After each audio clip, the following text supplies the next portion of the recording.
Chapter 3: A Long and Illustrious History. Early Britain.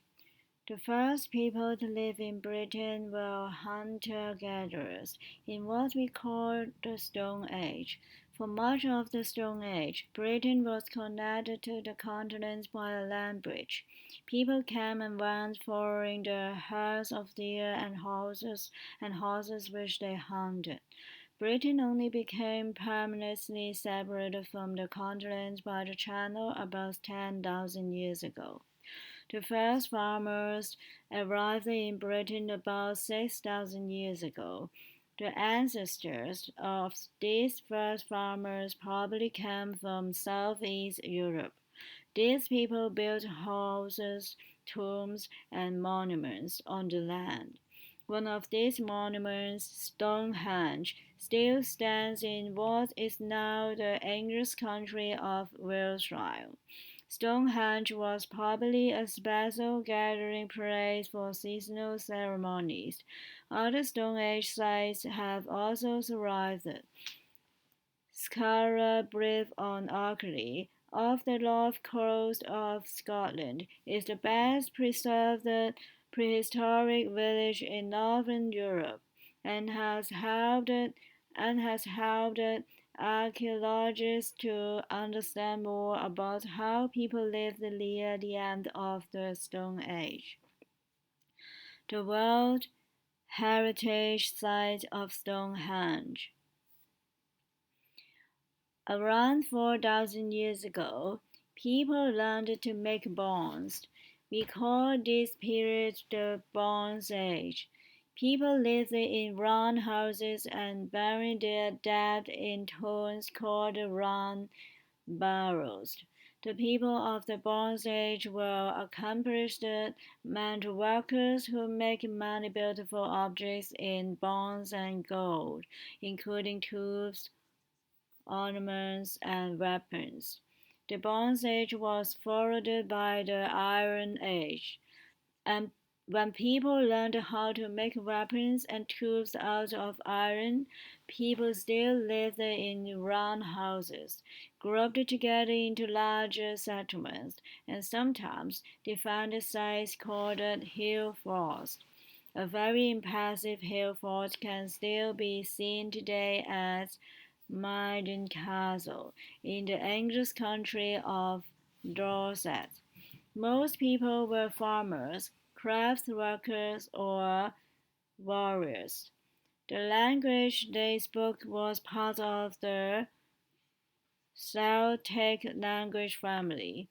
Similar languages were spoken across Europe in the Iron Age, and related languages are still spoken today in some parts of Wales, Scotland, and Ireland. The people of the Iron Age had a sophisticated culture and economy. They made the first coins to be minted in Britain, some inscribed with the names of Iron Age kings. This marks the beginnings of Britain history.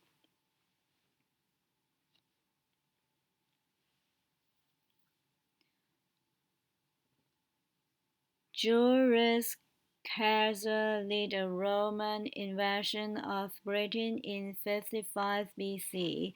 This was unsuccessful, and for nearly 100 years Britain remained separate from the Roman Empire. In AD 43, the empire Claudius led the Roman army in a new invasion. This time, there was resistance from some of the British tribes, but the Romans were successful in occupying almost all of Britain.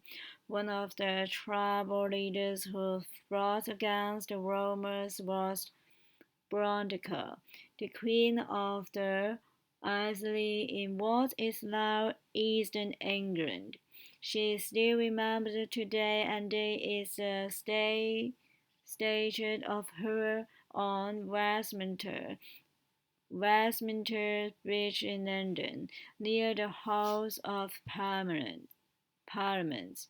Areas of what is now Scotland were later conquered by the Romans, and the Empire Hadrian built a wall in the north of England to keep out the Picts. Ancestors of the Scottish people, including the wall, were a number of forts, parts of Hadrian's Wall, including the forts of Housestead and Windlander, can still be seen. It is a popular area for walkers and is a UNESCO United Nations Education, Scientific and Cultural Organization World Heritage Site. The Romans remained in Britain for 400 years. They built roads and public buildings, created a structure of law, and introduced new plants and animals. It was during the 3rd and 4th centuries AD that the first Christian communities began to appear in Britain.